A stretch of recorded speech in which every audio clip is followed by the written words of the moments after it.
साहेब, महाराष्ट्र रोज अनेक घटनांनी हादरत असतो. कालवर परवापर्यंत ड्रग्सचं प्रकरण होतं, अनेक बळी गेले होते. आताही विषारी दारूचे अनेक बळी गेले आहेत.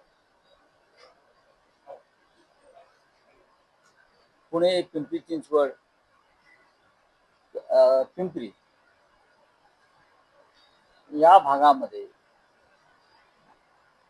विषारू दारू पिऊन साधारण 16 लोकांचा मृत्यू झाला. काही लोक 18 म्हणतात. पुण्यासारख्या शहरात, पिंपरी सारख्या शहरात गेल्या काही काळापासून अवैध धंदे, गुन्हेगारी याचा उद्रेक सुरू आहे. पुण्याच्या पोलीस आयुक्तांनी रात्री 10 नंतर पुणे बंदचा आदेश काढला, गुन्हेगारी वाढू नये म्हणून. कालचं दारूकांड पाहिल्यावरती मला असं वाटतं की आयुक्तांना आता दिवसा सुद्धा पुणे बंद करावं, कारण हे गुन्हे रात्री घडलेले नाही, ते दिवसा ढवळ्या घडलेले गुन्हे. जर पुण्यामध्ये विषारी दारू मिळते आणि लोक पित आहेत हातभट्टी, याचा अर्थ संपूर्ण महाराष्ट्रामध्ये हे नेटवर्क आहे. आणि मुख्यमंत्री आता म्हणतायत आमचे की संपूर्ण राज्यातलं दारूचं नेटवर्क आम्ही उद्ध्वस्त करू. म्हणजे गेले 7 वर्ष तुमच्या आशीर्वादाखाली सुरू आहे. मी सरकारमधले अनेक आमदारांची नावं देऊ शकतो ज्यांचं या व्यवसायाला, मटका, दारू, जा नांदेड, हिंगोलीत जाऊन बघा आमदार काय करतायत. ते टिळे लावून फिरतायत. मी दारू आणि मटक्याच्या व्यवसायाला, त्यांचेच व्यवसाय सगळे आहेत, देऊ शकतो. हे मुख्यमंत्र्यांनाही माहिती आहे, हे राज्याच्या मुख्यमंत्र्यांना माहिती आहे. तुम्ही दारू विक्रेत्यांना अटक केली आहे, पण त्यांचे जे पोशिंदे आहेत, जे विधिमंडळात बसलेले आहेत, त्यांना हात लावा ना.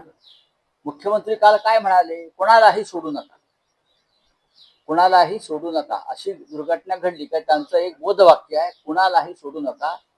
खरं म्हणजे त्यांनी आपल्या खुर्चीच्या मागे ते सत्यमेव जयतेच्या खाली लिहायला पाहिजे, कुणालाही सोडू नका. जसं एक संत आहेत गजानन महाराज, मला वाटतं स्वामी समर्थ, घेऊ नकोस मी तुझ्या पाठीशी आहे. तसे हे सरकार अशा गुंडांच्या आणि अवैध धंदे करणाऱ्यांच्या पाठीशी, आणि ते त्यांना म्हणतात घेऊ नका, आम्ही तुमच्या पाठीशी आहोत. आहे की नाही सीएमला विचारा. हा, आणि मग काय झालं की त्यांचे दुसरं बोधवाक्य सरकारचं असतं, कुणालाही सोडू नका, फक्त पैसे खाणाऱ्यांना सोडा, भ्रष्टाचारांना सोडा. मी काल एक मागणी केली, जे 16 लोक मेलेले आहेत ते हिंदूच आहेत बहुतेक, त्यांना 25-25 लाख रुपये द्या. आणि जे आरोपी आहेत त्यांना सध्या अटक करून त्यांना पॅरलवरती सोडा, राम रहीम प्रमाणे त्यांना वॉशिंग मशीनमध्ये घाला आणि भाजपात सामील करून द्या.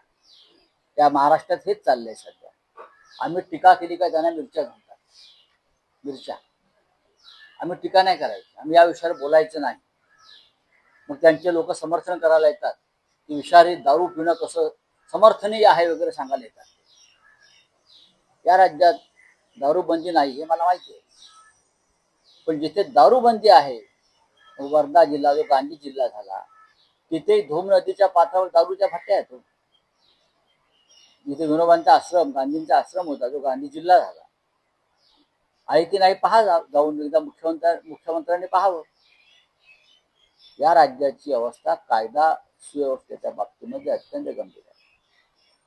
सध्या जे काही महाराष्ट्रात घडतंय ते पाहता काय महाराष्ट्रात नीटचे पेपर धागेदोरे जास्त फटका, याच्याबद्दल सीएमना पश्चाताप आहे. खुलेआमपणे महाराष्ट्रात घेतलं जातं. नाशिक, ठाणे, पुणे, मुंबई, नागपूर या प्रमुख शहरामध्ये अंमली पदार्थांचा जो काय हैदोस चालू आहे, याला कोण जबाबदार आहे? नाशिकमध्ये मोर्चे काढले आम्ही, पुण्यामध्ये मोर्चे काढले आम्ही ड्रग्स विरुद्ध, ठाण्यामध्ये मोर्चे निघाले ड्रग्स विरुद्ध.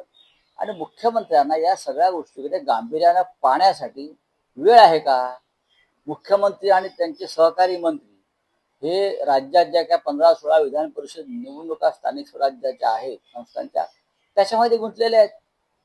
लोक विषारी दारू पण पिऊन मरत आहेत, बलात्कार होत आहेत, खून होत आहेत, ड्रग्सने मुलं मरतायत, पेपर फुटतायत नीटचे. महाराष्ट्र केंद्र आहे.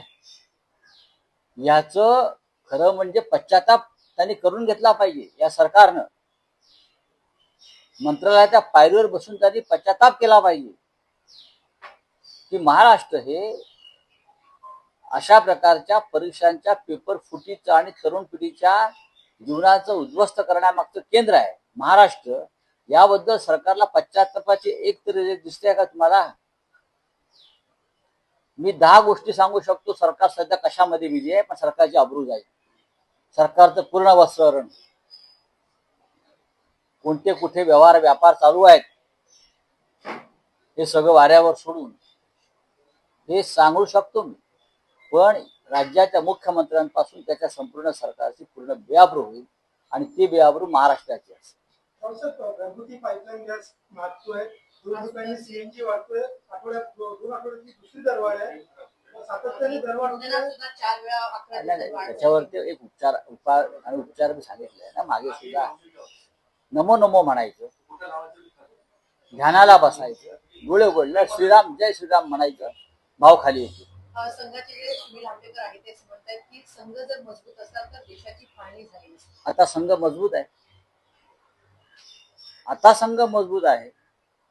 मग पाकव्याप्त काश्मीर ज्याला आम्ही सातत्यानं पाहतो की ही आमची भूमी आहे, ती आमच्याकडे आली पाहिजे. मग संघ आता मजबूत आहे ना, आणि सरकार त्यांचं मजबूत आहे. मग संघानं विचारायला पाहिजे नरेंद्र मोदींना की ऑपरेशन सिंदूरच्या वेळेला तुम्ही कराची लाहोरपर्यंत ज्या फौजा नेऊन पाकिस्तानवर आणि पाकव्याप्त काश्मीरवर आमचा झेंडा फडकवणार होता, त्याचं काय झालं? ते बोलायला सोपं असतं. तेव्हा आम्ही मजबूत असतो. तर आज मजबूत आहात ना, मग आज मजबूत कशा करता? आज देशाची जी अवहेलना सुरू आहे, लोकशाही, न्याय व्यवस्था, सामाजिक घसरण, त्याच्यावर मग आमचा संघ काय करतो आहे? विधान परिषदेचा विषय आहे. 15 जागांवर सहमती झालेली आहे. मुलांसाठी लॉबिंग करताना एक महाविकास आघाडीचा विषय आहे.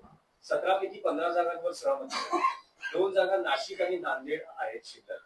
तर काय म्हणजे शिवसेना युपीटीचा नाशिकवर दावा आहे, नांदेडवर दावा आहे? नांदेड, हिंगोली, परभणी हा जो मतदारसंघ आहे त्याच्यावरती आमचा दावा नक्की आहे. हिंगोली, परभणी झालेला आहे. नांदेड, नांदेड नांदेडला सुद्धा काल आमचे लोक चर्चेमध्ये होते. हर्षवर्धन सतपालजी होते, सुप्रियाताई असतील तिथे, असं मला वाटतंय. त्याच्यावरती आमचा नांदेडवरचा अधिकार जो आहे तो आम्ही त्यांना स्पष्ट करून सांगितलेला आहे. नाशिकमध्ये सुद्धा आमच्या लोकांची लढण्याची इच्छा आहे. कोणती निवडणूक बिनविरोध होऊ नये ही भूमिका आता अलीकडे आमची ठरली 2 दिवसामध्ये. आता तर निर्णय घ्यावे लागतील. म्हणजे नाशिक आणि नांदेड या दोन्ही जागा शिवसेना उद्धव बाळासाहेब ठाकरे पक्षाला हव्यात. मी असं म्हणतो की महाविकास आघाडीत त्यावर चर्चा होते. कोणाचीही अशी एवढी ताकद नाही आहे की तो स्वबळावर लढून जिंकू शकेल.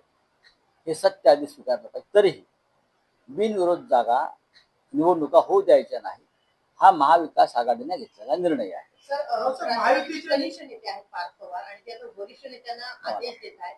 हे बघा, हा त्यांचा नाराजी आहे की नाराजी कशी आहे? कनिष्ठ नेते त्या दिवशी हा पक्ष बाजूला आणला शरद पवार साहेबांच्या पक्षापासून. ते खुश असायला पाहिजे, सदैव आनंदी असायला पाहिजे. त्यांच्या चेहऱ्यावरती आनंदाचे गुलाब आम्हाला रोज दिसावेत अशी आमची अपेक्षा आहे. मग ते छगनराव भुजबळ असतील, प्रफुल्लभाई पटेल असतील, सुनील तटकरे असतील, हसन मुश्रीफ असतील, धनंजय मुंडे असतील, त्यांचा पक्ष म्हणजे आनंदाचा एक देश आहे. भुजबळांना राज्यसभेची वेध लागली. मला माहिती. आता कसे काय, आता आधी त्यांना अजित पवारकडे पुढे जायचे वेध लागले, तिथे गेले, मग ते मंत्री झाले. आता राजकारणाने वेध लागत असतात. आता जे वेध लागलेले आहेत त्या वेधाचं त्यांचे जे नेते आहेत, ज्येष्ठ नेते त्यांच्या पक्षाचे, पार्थ पवार, बरं का, जे निर्णय घेतात ते भुजबळांच्या वेधाचं काय करतायत ते आम्हाला सुद्धा एक उत्सुकता आहेच ना. मला माहित नाही. महायुतीचे नेते त्यांच्या मुलांसाठी अजित पवारनाच भाजपा चालवत होतं, ते इतरांचं काय घेऊन बसला तुम्ही? रावसाहेब, महायुतीचे नेते त्यांच्या मुलांसाठी लॉबिंग करताना दिसत आहेत. त्यात गुलाबराव पाटील असतील, किशोर पाटील ओके. असतील, राजेश तटकरे असतील, आमच्यावरती घराणेशाहीचा आहे. आमच्यावरती घराणेशाहीचा आरोप करणारे लोक आहेत एवढंच सांगतो मी. हे लोक जे आहेत मुंडे गटाचे, हे आमच्यावरती घराणेशाहीचा आरोप करतात. लाज वाटली पाहिजे. आणि सर, बोले पूना में जहरीली शराब पीने से 18 लोग मर गए हैं। मुख्यमंत्री ने भी कल बयान दिया। मुख्यमंत्री का बयान से क्या होता है? मुख्यमंत्री सिर्फ बयान नहीं देते हैं। महाराष्ट्र नीट पेपर लीक का सबसे बड़ा सेंटर है, सीएम ने बयान दिया। हाँ, कल 18 लोग मौत के घाट उतारे गए जहरीली शराब पीने से। पुणे जैसे शहर में जहरीली शराब ड्रग्स बिका जाता है, जो एक देश का एजुकेशनल हब है, महाराष्ट्र की कल्चरल कैपिटल है, सांस्कृतिक राजधानी, वहाँ खुलेआम देशी दारू जिसे आप जहरीली शराब बोलते बिक जाते हैं, लोग मरते हैं। और सीएम साहब हमारे बोलते हैं कि किसी को मत छोड़ो। इसका मतलब अब तक आपने छोड़ा है। अगर लोग नहीं मरते तो ये छूट आपको, क्योंकि आपके कार्यकर्ता है जहरीली शराब बेचने वाले, गुनाह के सब गुंडे, बदमाश, गैंगस्टर, ये भारतीय जनता पार्टी के समर्थक और कार्यकर्ता हैं। और उनके जो आका है वो महायुति के विधायक है, कोई एमपी है, और महाराष्ट्र के विधानसभा में आपके साथ बैठे तो आप क्या करें? इसको मत छोड़ो, पकड़ो उनको।